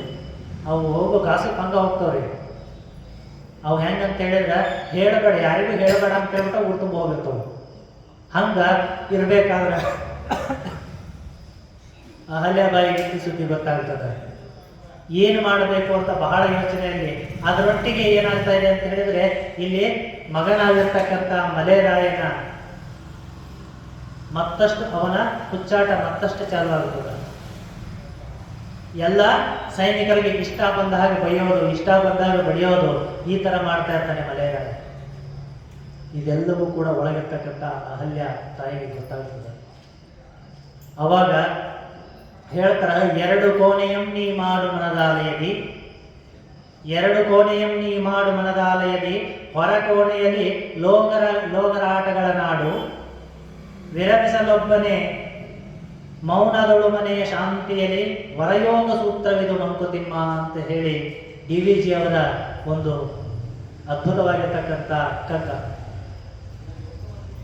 ಅದರಲ್ಲಿ ಹೇಳ್ತಾರೆ, ಅಂತರಂಗದೊಳಗೆ 2 ಮನೆಯನ್ನ ಮಾಡು, 2 ಕೋಣೆಯಂ ಮಾಡು ನೀ ಮನದಾಲಯದಿ, ಮನಸ್ಸಿನ ಒಳಗ ನೀನು 2 ಕೋಣೆಯನ್ನ ಮಾಡು. ಮನುಷ್ಯ ಯಾವತ್ತೂ ಹೆಂಗಿರಬೇಕು ಅಂತ ಹೇಳಿದ್ರೆ, ಒಂದು ನಾವು ಮನಸ್ಸಿನಲ್ಲಿ ಏನೋ ಕೆಲಸ ಮಾಡ್ತಾ ಇರ್ತೀವಿ, ನಮ್ಮಲ್ಲೂ ಸಹಿತ 2 ಕೋಣೆಗಳನ್ನು ಮಾಡಬೇಕು. ಹಂಗಂದ್ರೆ ಇಟ್ಟಿಗೆ ಎಲ್ಲ ಸಿಮೆಂಟ್ ತೊಗೊಂಬಂದು ಕಟ್ಟಿ ಬಿಡ್ಬೇಕಂದ್ರೆ ಎಂತಲ್ಲ, ಮನಸ್ಸಿನೊಳಗ ಡಿವೈಡ್ ಮಾಡಬೇಕು. ಯಾವ ಥರ ಡಿವೈಡ್ ಮಾಡಬೇಕು ಅಂತ ಹೇಳ್ತಾರ, ಹೊರಕೋಣೆಯಲ್ಲಿ ಲೋಗರಾಟಗಳನ್ನಾಡು ನೀನು. ಹೊರಗಿರ್ತಕ್ಕಂಥ ವ್ಯಾಪಾರ ವ್ಯವಹಾರಗಳಲ್ಲಿ ನೀನು ಹೆಂಗಿರಬೇಕು ಅಂತ ಹೇಳಿದ್ರೆ, ಎಲ್ಲ ಲೋಕದ ಎಲ್ಲ ಆಟಗಳನ್ನು ಎಲ್ಲ ಚೇಷ್ಟೆಗಳನ್ನು ನೀನು ಮಾಡಬಹುದು. ಒಳಗೆ ಹೆಂಗಿರಬೇಕು ಅಂತ ಹೇಳಿದ್ರೆ ವಿರಮಿಸಲೊಬ್ಬನೇ, ಶಾಂತಿಯಲ್ಲಿ ವಿರಮಿಸಲೊಬ್ಬನೇ, ಒಳಕೋಣೆಯಲ್ಲಿ ಮೌನದೊಳಗೆ ಇರಬೇಕು.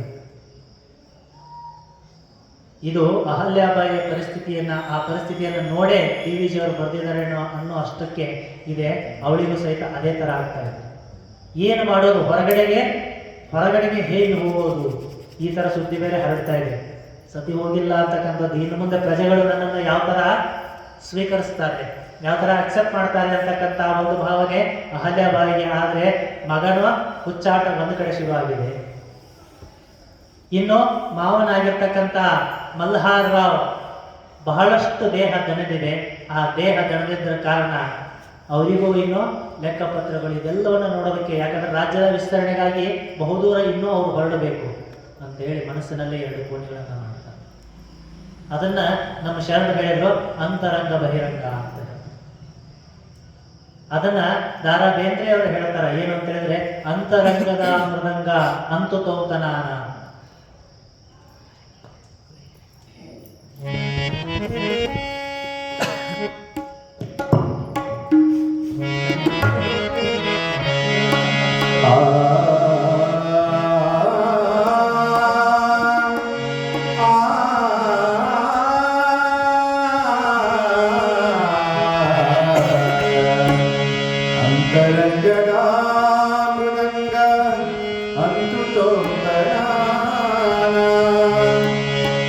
ಚಿತ್ತತಾಳ ಬಾರಿಸುತ್ತಿತ್ತು ಜಂಗನನ ನೆನಪು ತಂತಿ ನೀಡುತ್ತಿತ್ತು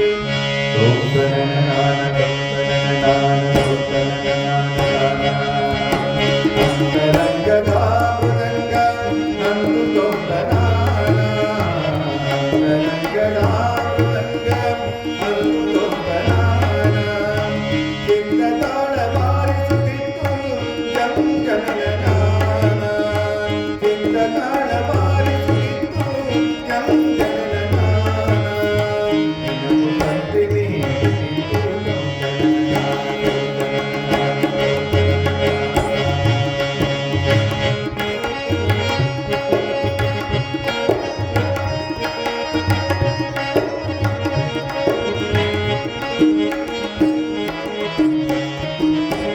ಹಲವು ಜನ್ಮದಿಂದ ಬಂದ ಯಾವುದೇನು ಜ್ಞಾನ, ಹಲವು ಜನ್ಮದಿಂದ ಬಂದ ಯಾವುದೇನು ಜ್ಞಾನ, ಏಕನಾದ ತುಂಗದೊಂದು ತಾನದ ವಿಧಾನ, ಏಕನಾದ ತುಂಗದೊಂದು ತಾನದ ವಿಧಾನ, ತನಗೆ ನಾನೇ ತೋರುತ್ತಿರುವುದು ನೋಡುತ್ತಿರುವ ವಿಧಾನ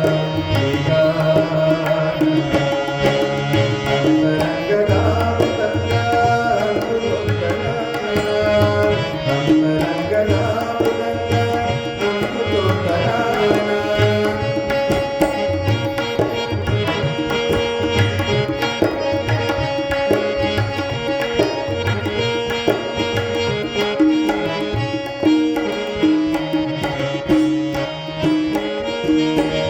ಕಲ್ಪದಾದಿಯಲ್ಲಿ ನನ್ನ ನಿನ್ನ ವಿರಹವಾಗಿ, ಕಲ್ಪದಾದಿಯಲ್ಲಿ ನನ್ನ ನಿನ್ನ ವಿರಹವಾಗಿ, ಎಲ್ಲೋ ಏನು ನಿನ್ನ ಹುಡುಗಿ ಕಾಮ ಕಣ್ಣೆ ಹೋಗಿ ಆ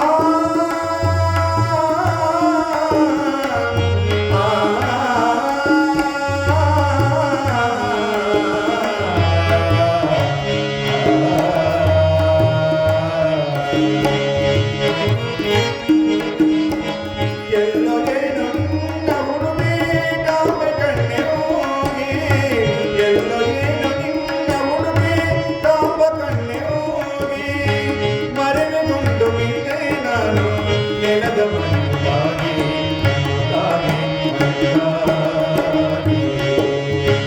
ಅಂತರಂಗದ ಮೃದಂಗ ಅಂದು ತೋಂತನಾನ ಅಂತರಂಗದ ಮೃದಂಗ ಅಂದು ತೋಂತನಾನ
ಹೀಗೆ ಇತ್ತು. ಅಂತರಂಗದ ಮೃದಂಗ ಒಂದು ಕಡೆ ಒಂದು ಯೋಚನೆ ಮಾಡ್ತಾ ಇದ್ರೆ ಚಿತ್ತದಲ್ಲಿ ಬೇರೆ ಯೋಚನೆ ನಡೀತಾ ಇದೆ. ಅದರ ಜೊತೆಗೆ ಮತ್ತೆ ಗಂಡನಂದೆಗೆ ಕಳೆದಿರ್ತಕ್ಕಂಥ ನೆನಪುಗಳು ಅದು ನೀಡ್ತಾ ಇದೆ, ಒಳಗೆ ತುಡಿದು ಹೇಳ್ತಾ ಇದೆ. ಮಾವನ ಮಾತಿಗೆ ಮಾವನಿಗೆ ಗುರುದಕ್ಷಿಣೆಯಾಗಿ ಈ ಜನ್ಮವನ್ನು ಕೊಡ್ತಾ ಇದ್ದೀನಿ, ಮುಂದೇನು ಮಾಡಬೇಕು ಅಂತಕ್ಕಂಥ ಒಂದು ಅಂತರಂಗದಲ್ಲಿ ಮಾತುಗಳು ಬರ್ತಾ ಇದ್ರೆ ಚಿತ್ತದಲ್ಲಿ ಮತ್ತೊಂದಿಷ್ಟು ಮಾತುಗಳು ಹೊರಡ್ತಾ ಇದೆ. ನಾನು ಧರ್ಮವನ್ನ ಮೀರಿದಿನೇನು, ಯಾವ ಒಂದು ಧರ್ಮ ಪತ್ನಿಯಾಗಿ ಖಂಡೇರಾಯನಿಗೆ ವಿವಾಹವಾಗಿ ಧರ್ಮ ಪತ್ನಿಯಾಗಿ ಬಂದಿರತಕ್ಕಂಥವಳು ಪತ್ನಿಯ ಧರ್ಮವನ್ನು ನಾನು ಮೀರಿ ಅವನೊಟ್ಟಿಗೆ ಸಹಗಮನ ಹೋಗೋದನ್ನು ಮೀರೋದ್ರಿಂದ ನಾನು ಧರ್ಮವನ್ನು ಮೀರಿ ಅಧರ್ಮವನ್ನ ಪಾಲನೆ ಮಾಡಿಬಿಟ್ನಲ್ಲ ಅಂತ ಹೇಳಿ ಒಳಗೆ ಚಿತ್ತದಲ್ಲಿ ಮತ್ತೆ ಹೋಗ್ತಾ ಇದೆ. ಅದರ ಜೊತೆಗೆ ನೆನವು ತಂತಿ ಮೀಟುತ್ತಿತ್ತು.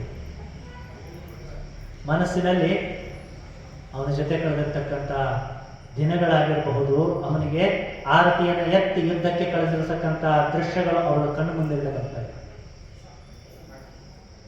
ಎಷ್ಟೋ ದೃಶ್ಯಗಳಲ್ಲಿ ತಾನು ನನ್ನ ಗಂಡನಿಗೆ ಎಷ್ಟೋ ವಿಷಯಗಳಲ್ಲಿ ದಂಡವನ್ನು ವಿಧಿಸಿದೆ, ಎಷ್ಟೋ ವಿಷಯಗಳಲ್ಲಿ ಶಿಕ್ಷೆಗೆ ಗುರು ಮಾಡಿದೆ, ಆದರೂ ನನ್ನ ಗಂಡ ನನ್ನನ್ನ ಪತ್ನಿ ಅಂತ ಸ್ವೀಕಾರ ಮಾಡಿದ.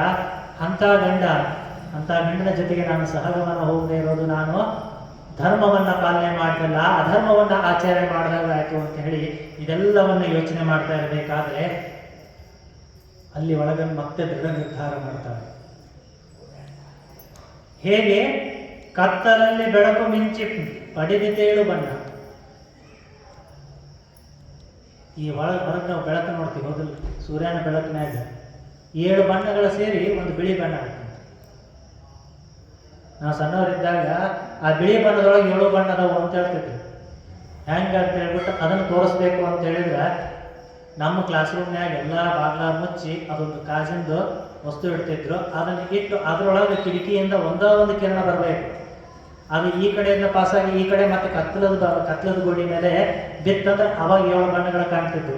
ಅಂದ್ರೆ ಒಂದೇ ಬಿಳಿ ಬಣ್ಣದೊಳಗೆ 7 ಬಣ್ಣ ಇರ್ತಾವು ಅಂತ ಹೇಳಿ ಅದನ್ನ ಇಲ್ಲಿ ಹೇಳ್ತಾರ ದಾರಾ ಬೇಂದ್ರೆ ಅವರು. ನೋಡ್ರಿ ಆ ವ್ಯಕ್ತಿ ಅಂತ ಆ ವ್ಯಕ್ತಿ ಸಾಧನೆ ಅಂತದ್ ನೋಡ್ರಿ. ಜೀವನದೊಳಗ ಏನೆಲ್ಲ ಕಷ್ಟಪಟ್ಟು ಅಂತ ಕವಿತೆಯನ್ನು ಬರೆದ್ರು, ಬಸ್ಸಿಗೆ ಓಡಾಡಕ ಬಸ್ ಚಾರ್ಜ್ ಇರ್ತಿರ್ಲಿಲ್ಲ ಅವ್ರ ಹತ್ರ. ಈಗ ನೋಡಿದ್ರೆ ಅವ್ರ ಹೆಸರಿನ ಒಂದು ದೊಡ್ಡ ಸಾರಿಗೆ ಐತಿ, ಬೇಂದ್ರೆ ರಸ್ತೆ ಸಾರಿಗೆ ಅಂತ ಕೇಳಿದ್ರಿ. ಬಸ್ ಅಂದ್ರೆ ಸಾಧನೆ ಅಂದ್ರೆ ಹಂಗಿರಬೇಕು. ಸಾಧನೆ ಅಂತ ಹೇಳಿದ್ರೆ ದಾರಾ ಬೇಂದ್ರೆ ಅವರು ಮಾಡ್ದಂಗಿರಬೇಕು. ಸಾಧನೆ ಅಂತ ಹೇಳಿದ್ರೆ ಇತಿಹಾಸ ನೆನಪಿಟ್ಟುಕೊಳ್ಳುವಾಗ ಪದ್ಮಾವತಿ ಮಾಡ್ದಂಗಿರಬೇಕು. ಸಾಧನೆ ಅಂತ ಹೇಳಿದ್ರೆ ಅಹಲ್ಯಾಬಾಯಿ ಮಾಡ್ದಂಗಿರಬೇಕು. ಅಲ್ಲಿ ಸಾಧನೆ ಹೆಜ್ಜೆಯನ್ನ ಆ ಕೋಣೆಯಲ್ಲಿ ಕುತ್ಕೊಂಡು ಯೋಚನೆ ಮಾಡ್ತಾರೆ. ಯಾರು ಬರ್ತಾ ಇರ್ತಕ್ಕಂಥ ಸಂದರ್ಭದಲ್ಲಿ ಕೂತ್ಕೊಂಡು ಯೋಚನೆ ಮಾಡ್ತಾಳ, ಇನ್ನು ನಾನು ಹೀಗೆ ಕೂತ್ರೆ ಆಗೋದಿಲ್ಲ. ಅದನ್ನು ಒಬ್ಬರು ಶರಣರು ಹೇಳ್ತಾರ, ಅಂತರಂಗದಲ್ಲಿ ಅರಿವಿದ್ದೊಡೇನು ಬಹಿರಂಗದಲ್ಲಿ ಕ್ರಿಯೆಯಿದ್ದು ಫಲವೇನು. ಅಂತರಂಗದಲ್ಲಿ ಅರಿವಿಲ್ಲ ಅಂತ ಹೇಳಿದ್ರೆ ಬಹಿರಂಗದಲ್ಲಿ ಕ್ರಿಯೆಯಿದ್ದು ಫಲವೇನು, ಅದು ಕಣ್ಣಿಲ್ಲದವನ ಬಾಳುವೆಯಂತೆ. ಬಹಿರಂಗದಲ್ಲಿ ಅರಿವಿದ್ದು ಫಲವೇನು, ಬಹಿರಂಗದಲ್ಲಿ ಕ್ರಿಯೆಯಿದ್ದು ಫಲವೇನು, ಅಂತರಂಗದಲ್ಲಿ ಅರಿವಿದ್ದು ಫಲವೇನು. ಬಹಿರಂಗದಲ್ಲಿ ಕ್ರಿಯೆ ಇಲ್ಲ ಅಂತ ಹೇಳಿದ್ರೆ ಅಂತರಂಗದಲ್ಲಿ ಅರಿವಿದ್ರೆ ಏನು? ಅದು ಹೆಂಗಂತ ಹೇಳಿದ್ರೆ ಶೂನ್ಯಾಲಯದ ದೀಪದಂತೆ ಅಂತರಂಗದ ಅರಿವು ಬಹಿರಂಗದ ಕ್ರಿಯೆ ಎರಡೂ ಒಂದಾಗಿರಬೇಕಿಲ್ಲ. ಅದೆಂತೆಂದೊಡೆ ಅಂತರ್ಜ್ಞಾನ ಬಹಿಕ್ರಿಯಾ ಏಕೀಭಾವ ವಿಶೇಷತಃ ಎಂಬುದಾಗಿ ಅಂತರಂಗದಲ್ಲಿ ಅರಿವು ಬಹಿರಂಗದಲ್ಲಿ ಕ್ರಿಯೆಯುಳ್ಳವನೇ ಮಹಾತ್ಮನಾಗ್ತಾನೆ, ಒಬ್ಬ ಭಕ್ತನಾಗ್ತಾನೆ, ಒಬ್ಬ ಮಹೇಶ್ವರನಾಗಲಿಕ್ಕೆ ಸಾಧ್ಯ, ಒಬ್ಬ ಪ್ರಸಾದಿ ಆಗಲಿಕ್ಕೆ ಸಾಧ್ಯ, ಒಬ್ಬ ಪ್ರಾಣಲಿಂಗ ಆಗಲಿಕ್ಕೆ ಸಾಧ್ಯ, ಒಬ್ಬ ಶರಣನಾಗಲಿಕ್ಕೆ ಸಾಧ್ಯ. ಮುಂದೆ ಅವನು ಮಾತ್ರ ಪರಮಾತ್ಮನನ್ನ ಸೇರ್ಲಿಕ್ಕೆ ಸಾಧ್ಯ. ಇಂತಪ್ಪ ಪರಮಗುರು ಶಾಂತ ಮಲ್ಲಿಕಾರ್ಜುನ ತಾನಪ್ಪನಯ್ಯ ಅಂತ ಹೇಳಿ ಒಬ್ಬರು ಶರಣರು ಹೇಳ್ತಾರೆ. ನಾವು ಯೋಚನೆ ಮಾಡ್ತೀವಿ, ಮನಸ್ಸಿನೊಳಗೆ ಬಹಳಷ್ಟು ಅನ್ಕೊಳ್ತೀವಿ, ನಾನು ಹಂಗೆ ಮಾಡ್ಬೋದು ಹಿಂಗೆ ಮಾಡ್ಬೋದು ಅಂತ ಅನ್ಕೊಳ್ತೀವಿ, ಆದರೆ ಕ್ರಿಯಾರೂಪಕ್ಕೆ ತರೋದಿಲ್ಲ. ಕ್ರಿಯಾರೂಪಕ್ಕೆ ಬಂದ್ರೆ ಅದು ಒಳ್ಳೇದಾಗೋದು. ಬಹಿರಂಗದಲ್ಲಿ ನಾವು ಕ್ರಿಯೆ ಮಾಡದೆ ಮನಸ್ಸಿನಲ್ಲಿ 1000 ಅನ್ಕೊಂಡ್ರೆ ಹೆಂಗಂತ ಹೇಳಿದ್ರೆ ಶೂನ್ಯಾಲಯದ ದೀಪದಂತೆ. ಹೆಂಗಂತ ಹೇಳಿದ್ರೆ ನೀವು ಕರೆಂಟ್ ಹೋದಾಗ ದೀಪ ಹಚ್ಚಿ ಬೇರೆ ಕೋಣೆಯಾಗಿಟ್ಟು ಮತ್ತೊಂದು ಹಾಲ್ನಾಗ ಬಂದು ಮಾತಾಡ್ದಂಗ, ಅಡಿಗೆ ಮನೆಯಾಗ ದೀಪ ಹಚ್ಚಿಟ್ಟು ಬಂದು ಹಾಲ್ನಾಗ ಕುತ್ಕೊಂಡು ಮಾತಾಡ್ದಂಗ, ಬೆಳಕ ಇಲ್ಲ ಅಂತ ಹೇಳಿ. ಎಲ್ಲಿ ನೀವು ಕುಂದಿರ್ತೀರಿ, ಎಲ್ಲಿ ನಿಮಗೆ ಉಪಯೋಗ ಆಗ್ತದ ಅಲ್ಲಿ ಇಟ್ಟರೆ ಮಾತ್ರ ಅದು ದೀಪಕ್ಕ ಒಂದು ಕಿಮ್ಮತ್ತು ಬರ್ತದೆ. ಅಂದ್ರೆ ಆ ಬೆಳಕಿಗೆ ನೀವು ಕೊಡ್ತಕ್ಕಂಥ ಗೌರವ ಅನಿಸ್ತದೆ. ಇಲ್ಲ ಅಂತ ಹೇಳಿದ್ರೆ ಬೇರೆ ಕಡೆ ಎಲ್ಲೇ ಒಂದು ಮೇಣಬತ್ತಿ ಹಚ್ಚಿಟ್ಟು ಬಂದು ಇಲ್ಲಿ ಕುತ್ಕೊಂಡ್ರಿ ಅಂತ ಹೇಳಿದ್ರೆ ಯಾವುದೋ ಒಂದು ಮುದುಕಿ ಸೂಜಿ ಹುಡುಕಾಕತ್ತಿತ್ತು. ಸೂಜಿ ಹುಡುಕಾಕತ್ತಿತ್ತು. ಬಹಳ ಅಷ್ಟೊತ್ತು ನೋಡಿದ ಒಬ್ಬ ಹುಡುಗ, ಏನಜ್ಜಿ ಏನು ಹುಡುಕಾಕತ್ತಿ? ಯಪ್ಪ ಸೂಜಿ ಕಳ್ಕೊಂಡಿನಿ ಅಂತ ಹೇಳಿದ. ಹೌದಾ ಅಂತ ಹೇಳಿ, ಎಲ್ಲಿ? ಇಲ್ಲೇ ಬಿದ್ದತ್ತಪ್ಪ ಅಂತ ಹೇಳಿದ್ವಿ. ಹೌದಾ ಅಂತೇಳಿ ಪಾಪ ಮೊದಲ ಮುದುಕಿ, ಹಣ್ಣು ಮುದುಕಿ, ಕಣ್ಣು ಬೇರೆ ಸರಿ ಕಾಣೋದಲ್ಲ, ಸೂಜಿ ನೋಡಿದ್ರೆ ಆತು ಬಿಡು, ಅವ ನೋಡ್ಕೊಂತ ಕೂತ್ಕೊಂಡ. ಪಾಪ ಮುದುಕಿಗೆ ಹೆಲ್ಪ್ ಮಾಡಬೇಕು ಅಂತ ಹೇಳಿ ಹಂಗ ಅವ ನೋಡಕತ್ತ. ಮತ್ತೇನು ಇಲ್ಲ, ಮುದುಕಿ ಸೂಜಿ ಕಳ್ಕೊಂಡತ್ತೆ, ಅದಕ್ಕೆ ಹುಡುಕಾಕತ್ತೀನಿ ಅಂತ ಮತ್ತೊಬ್ಬ ಬಂದ. ಅವರೆಲ್ಲ ಸೇರಿ ಒಂದು 5-6 ಜನ ಹುಡುಕಾಕತ್ರು. ಹುಡುಕ್ಯಾಡಿದ್ರೆ ಒಂದು ತಾಸು ಆತ.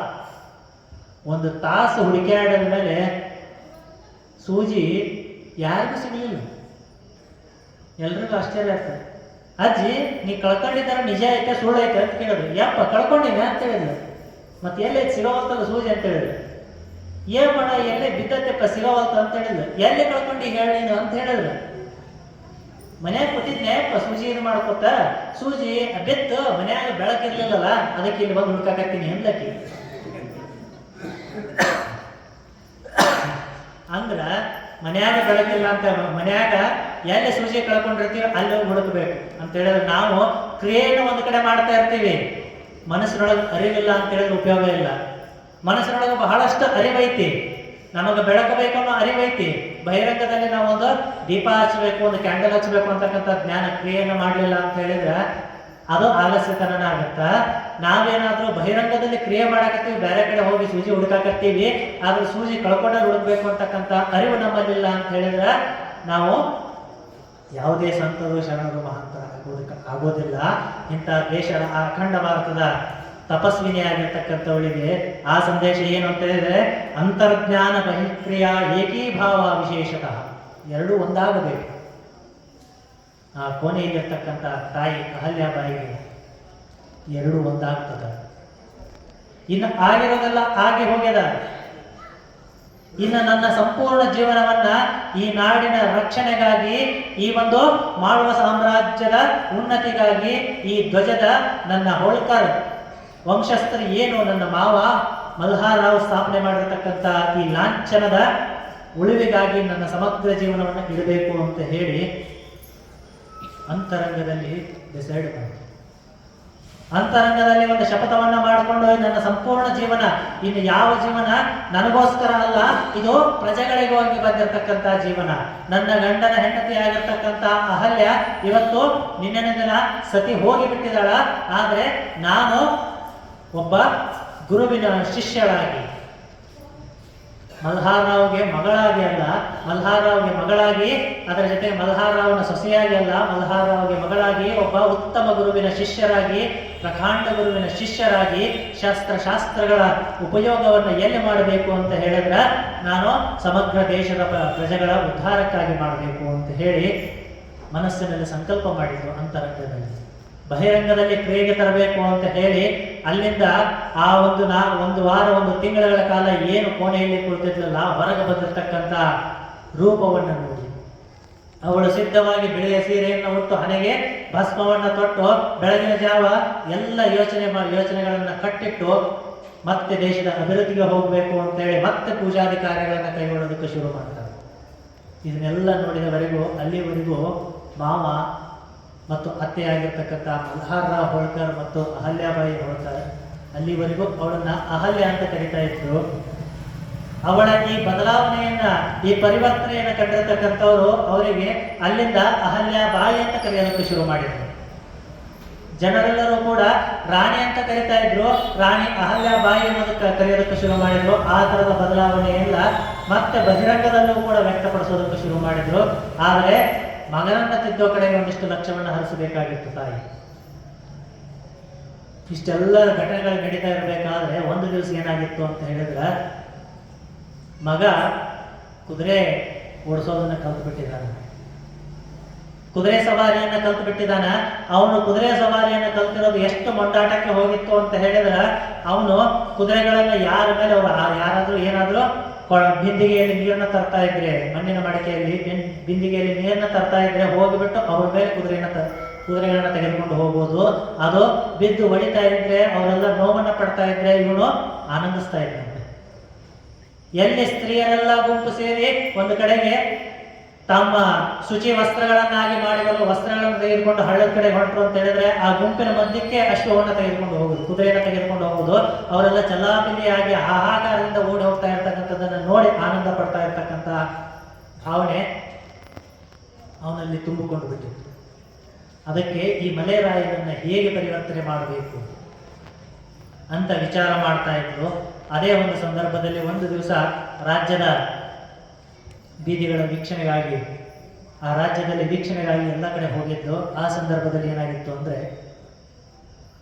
ಒಂದು ಆಕಳು ಅವಳಿಗೆ ಅಡ್ಡವಾಗಿ ಬಂದು ನಿಂತು. ಅಡ್ಡವಾಗಿ ಬಂದು ನಿಂತ ತಕ್ಷಣ ಅವಳು ಯೋಚನೆ ಮಾಡಿದ್ಲು, ಯಾಕೆ ಅಡ್ಡವಾಗಿ ಬಂದು ನಿಂತು ಅಂತೇಳಿ ಯೋಚನೆ ಮಾಡಿದ್ಲು. ಎಷ್ಟು ಹೊಡೆದ್ರು ಸರಿತಾ ಇಲ್ಲ ಅದು. ಅವಳ ರಥಕ್ಕೆ ಅಡ್ಡವಾಗಿ ಬಂದು ನಿಂತಿರ್ತಕ್ಕಂಥ ಆಕಳನ್ನು ನೋಡಿದ ತಕ್ಷಣ ಯಾಕೂ ಸರಿತಾ ಇಲ್ಲ. ಅವಾಗ ಹತ್ತಿರದಲ್ಲೇ ಇದ್ದವ್ರಿಗೆ ಕರೆದು, ಈ ಆಕಳ ಹಿಂಗ್ಯಾಕೆ ಮಾಡಾಕತ್ತತಿ ಅಂತ ಕೇಳಿದ್ರು. ಇಲ್ಲ, ಈಗ ಒಂದು 4-5 ದಿನಗಳ ಹಿಂದೆ ಒಂದು ಘಟನೆ ನಡೆದಿದೆ. ಏನದು ಅಂತ ಹೇಳಿದ್ರೆ, ಆ ಘಟನೆ ಮಲೆರಾಯನಿಂದ ನಡೆದಿರ್ತಕ್ಕಂಥ ಅಚಾತುರ್ಯ. ಆಕಳು ಯಾಕೆ ನಿಂತಿತ್ತು ಅಂದ್ರೆ, ಆಕಳಿಗೆ ಒಂದು ಕರ ಇತ್ತು, ಒಂದು 15 ದಿವಸದ ಕರ. ಅದು ಆಗ ತಾನೇ ನಡೆಯೋದಕ್ಕೆ ಪ್ರಾರಂಭ ಆಗಿತ್ತು. ಆ ಸಂದರ್ಭದಲ್ಲಿ ಮಲೆರಾಯ ಏನು ಮಾಡಿದ ಅಂತ ಹೇಳಿದ್ರೆ, ತಾನು ರಥವನ್ನ ಕಟ್ಟಿ ತಾನೇ ಓಡಿಸ್ತೀನಿ ಅಂತ ಹೇಳಿ ಬಂದ. ಆ ಒಂದು ಕರುವಿನ ಮೇಲೆ ಹಾಯಿಸಿಬಿಟ್ಟು ಆ ಕರು ಅಲ್ಲೇ ಸತ್ತು ಹೋಯ್ತು. ಆದ್ರಿಂದ ಈ ಒಂದು ಮಾರ್ಗದಲ್ಲಿ ಯಾವುದೇ ರಥಗಳು ಬಂದರೂ ಸಹಿತ ಈ ಆಕಳು ಅಡ್ಡ ಬಂದು ನಿಲ್ಲೋದು ಅವಾಗಿಂದ ಶುರು ಮಾಡೈತ್ರಿ ಅಂತ ಹೇಳಿ ಅಲ್ಲಿರ್ತಕ್ಕಂಥ ಜನರೆಲ್ಲ ಅಹಲ್ಯಾಬಾಯಿಗೆ ಹೇಳಿದ್ರು. ನೋಡ್ರಿ, ನಾವೆಲ್ಲ ಯೋಚನೆ ಮಾಡ್ತೀವಿ, ಮನುಷ್ಯರಿಗೆ ಏನಾದ್ರು ನೋವಾಯ್ತು ಅಂತ ಹೇಳಿದ್ರೆ ನಾವು ಮನಸ್ಸು ಕರಗುತ್ತಾ, ಪ್ರಾಣಿಗಳಿಗೆ ನೋವಾಯ್ತು ಅಂತ ಹೇಳಿದ್ರೆ ಮನಸ್ಸು ಕರಗೋದಿಲ್ಲ. ಆದರೆ ತಾಯಿ ಅಹಲ್ಯಾಬಾಯಿಯ ಮನಸ್ಸು ಹೆಂಗಿತ್ತು ಅಂತ ಹೇಳಿದ್ರೆ, ಆ ಒಂದು ಮೂಕ ಪ್ರಾಣಿಯಾಗಿರ್ತಕ್ಕಂಥ ಆಕಳು ಎಷ್ಟು ನೋವನ್ನು ಅನುಭವಿಸ್ತಾ ಇರಬೇಕು, ತನ್ನ ಕರುವನ್ನು ಕಳೆದುಕೊಂಡು ಎಷ್ಟು ನೋವನ್ನು ಅನುಭವಿಸ್ತಾ ಇರಬೇಕು. ಅದು ಆಗಬಾರ್ದು, ಅದರ ನೋವನ್ನು ನಾನು ಪಡಿಬೇಕು ಅಂತ ವಿಚಾರ ಮಾಡಿ, ಅದಕ್ಕೆ ನ್ಯಾಯವನ್ನು ಒದಗಿಸಬೇಕು ಅಂತ ವಿಚಾರ ಮಾಡಿ ಏನು ಮಾಡಿದ್ಲು ಅಂತ ಹೇಳಿದ್ರೆ, ತನ್ನ ಮಗಳನ್ನ ಕರೆಸಿ ಕೈಕಾಲು ಕಟ್ಟಿ ಅಲ್ಲಿ ಮಲಗಿಸಿ ತಾನೇ ರಥವನ್ನು ಓಡಿಸ್ಕೊಂಡು ಬರೋದಕ್ಕೆ ಶುರು ಮಾಡಿದ್ರು. ಯಾವ ದೇಶದ ರಾಣಿ, ಯಾರ ಮನೆಯಲ್ಲಿ ಹೀಗೆ ಯೋಚನೆ ಮಾಡೋದಕ್ಕೆ ಸಾಧ್ಯ? ಒಂದು ಸಣ್ಣ ಮೂಕ ಪ್ರಾಣಿಗೂ ಕೂಡ ಹಿಂಸೆ ಆಗಿರೋದನ್ನು ಸಹಿಸದೇ ಇರ್ತಕ್ಕಂಥವಳು ಅಹಲ್ಯ ಬರ್ತಾ ಇರ್ತಕ್ಕಂಥ ರಭಸವನ್ನ ನೋಡಿ ಮತ್ತೆ ಆ ಆಕಳ ಮುಂದೆ ಬಂದು ನಿಂತ್ಬೋದು. ಯಾಕ? ಆ ಆಕಳ ಹೇಳ್ತಾ ಇತ್ತು ಏನು ಅಂತ ಹೇಳಿದ್ರೆ, ಈ ರಥ ಹಾಯೋದ್ರಿಂದ ಮನುಷ್ಯರೇ ಆಗಲಿ ಪ್ರಾಣಿಗಳೇ ಆಗಲಿ ಸಾಯ್ತಾರ ಅಂತ ಹೇಳ್ಬಿಟ್ಟು ಆ ಆಕಳ ಹೇಳ್ತಾ ಇತ್ತು. ಅಂದ್ರ ಆ ಭಾವನೆಯನ್ನ ಅಲ್ಲಿ ನಡೆದಿರ್ತಕ್ಕಂಥ ಗ್ರಾಮದಲ್ಲಿರ್ತಕ್ಕಂಥ ಪಂಡಿತರು ಬಂದು ಹೇಳಿದ್ರು, ಆ ಒಂದು ತಾಯಿ ಆಕಳ ಏನು ನೋವನ್ನು ಪಡ್ತಾ ಇದೆ, ಆ ನೋವು ನಿಮಗೆ ಕೊಡಬಾರ್ದು ಅಂತೇಳಿ ಮತ್ತೆ ಈ ಮಾರ್ಗದಲ್ಲಿ ಯಾವುದೇ ರಥ ಬಂದರೂ ಸಹಿತ, ಯಾವುದೇ ರಥಗಳು ಬರ್ತಾ ಇದ್ರು, ಅದು ಯಾಕೆ ಅಡ್ಡ ಹೋಗುತ್ತೆ ಅಂತ ಹೇಳಿದ್ರೆ, ಇಲ್ಲಿ ಬಂದವರೆಲ್ಲ ಮಕ್ಕಳು ಮರಿಗಳು ಓಡಾಡ್ತಾ ಇರ್ತಾವ, ನಿಧಾನವಾಗಿ ಹೋಗ್ಲಿ ಅಂತ ಹೇಳ್ಬಿಟ್ಟು ಅದು ಅಡ್ಡ ಬಂದು ನಿಲ್ಲಾಕತ್ತತಿ. ಹಾಗಾಗಿ ನೀವು ಈ ತರದ ಕಠಿಣವಾಗಿರ್ತಕ್ಕಂಥ ಶಿಕ್ಷೆಯನ್ನು ನಿನ್ನ ಮಗನಿಗೆ ಕೊಡಬೇಡ ಅಂತ ಹೇಳಿ ಅಲ್ಲಿರ್ತಕ್ಕಂಥ ಎಲ್ಲ ಪಂಡಿತರು ಹೇಳಿದಾಗ ಆಯ್ತು ಅಂತ ಹೇಳಿ ಮಗನನ್ನು ಬಿಡಲಾಗುತ್ತೆ. ಈ ತರದ ಚೇಷ್ಟೆಗಳು ಒಂದಲ್ಲ ಎರಡಲ್ಲ ಸುಮಾರು ಚೇಷ್ಟೆಗಳು ಆಗಿ ಹೋಗಿದೆ. ಹೀಗೆಲ್ಲ ಇರಬೇಕಾದ್ರೆ ಅವನನ್ನು ತಿದ್ದಬೇಕು ಒಂದು ಕಡೆಗೆ, ಇನ್ನೊಂದು ಕಡೆಗೆ ಅವಳ ಯೋಚನೆ ಯಾವ ಥರ ಇತ್ತು ಅಂತ ಹೇಳಿದ್ರೆ, ಮಾವ ಗ್ವಾಲಿಯರ್ ಕಡೆಗೆ ಯುದ್ಧಕ್ಕೆ ಹೋಗಿದ್ದ, ಅಲ್ಲಿ ಮದ್ದುಗುಂಡಗಳ ಕಡಿಮೆ ಬಿದ್ದಿದ್ದು, ಫಿರಂಗಿಗಳಿಗೆ ಮದ್ದುಗಳು ಕಡಿಮೆ ಬಿದ್ದಿದ್ದು. ಒಂದು ಕಡೆಗೆ ಅವನು ಯುದ್ಧಕ್ಕೆ ಹೋಗಬೇಕಾದ್ರೆ ಅಹಲ್ಯಾಬಾಯಿಗೆ ಪತ್ರದ ಮುಖಾಂತರ ತಿಳಿಸ್ತಾ ಇದ್ದ, ಉತ್ತರ ದಿಕ್ಕಿನಲ್ಲಿ ಈ ತರದ ಸಂಚುಗಳು ನಡೀತಾ ಇದೆ, ಅದರ ಬಗ್ಗೆ ನನಗೆ ಗಮನ ಇರಲಿ. ಈ ಕಡೆ ನಮ್ಮ ಮಾಳವ ಪ್ರದೇಶದಲ್ಲಿ ರಜಪುತ್ರರಿಂದ ಈ ಕಡೆ ದಾಳಿ ಆಗಬಹುದು, ಅವು ಎಲ್ಲವನ್ನ ಅರಿತುಕೊಂಡು ಯಾವ ಕಡೆಯಿಂದ ದಾಳಿಗಳು ಆಗಬಹುದು ಅಂತ ಎಲ್ಲವನ್ನ ಗುರುತು ಮಾಡಿಕೊಂಡು ತಾಯಿಗೆ ಅಹಲ್ಯಾಬಾಯಿಗೆ ಪ್ರತಿ ಪತ್ರವನ್ನು ಬರಿತಾ ಇದ್ದ, ಒಂದೊಂದು ಕ್ಷಣವೂ ಪತ್ರವನ್ನು ಬರಿತಾ ಇದ್ದ. ಮತ್ತೆ ಯಾವ ತರದ ಗುಪ್ತಚರರನ್ನ ನೇಮಕ ಮಾಡಿದ. ಗುಪ್ತಚರ ನೇಮಕ ಮಾಡೋದು ಬಹಳ ದೊಡ್ಡ ಸಂಗತಿ. ಗುಪ್ತಚರರು ಅಂತ ಹೇಳಿದ್ರೆ ಚಾಣಕ್ಯ ನೀತಿಯಲ್ಲಿ ಬರ್ತದೆ. ಗುಪ್ತರು ಯಾವ ಥರ ಇರ್ತಾರೆ, ಗುಪ್ತಚರ ಯಾವ ಥರ ಇರ್ತಾರೆ ಅಂತ ಹೇಳಿದ್ರೆ, ಯಾವ ಗುಪ್ತಚರ ಇವನಿಗೆ ಗೊತ್ತಿರಲ್ಲ ಅವನಿಗೆ ಗೊತ್ತಿರಲ್ಲ, ಅಷ್ಟರ ಮಟ್ಟಿಗೆ ಗುಪ್ತಚರನ ಯಾವ ಥರ ನೇಮಿಸಬೇಕು ಅಂತ ಹೇಳಿ ಮಲ್ಹಾರ್ ರಾವ್ ಅಹಲ್ಯಾಬಾಯಿಗೆ ಹೇಳಿದ್ದ. ಯಾವ ಥರದ ಗುಪ್ತಚರರು ಅವಳಿಗೆ ಸಹಕಾರವನ್ನು ನೀಡಿದ್ರು ಅಂತಕ್ಕಂಥ ಕಥೆಯನ್ನು ನಾಳಿನ ದಿನ ನಾವೆಲ್ಲ ನೋಡೋಣ ಅಂತ ಹೇಳ್ತಾ ನನ್ನೊಂದೆರಡು ಮಾತುಗಳನ್ನು ಪರಮ ಪೂಜ್ಯರ ಪಾದಗಳಿಗೆ ಅರ್ಪಿಸ್ತಾ ಇದ್ದೀನಿ. ಶಿವ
Yeah.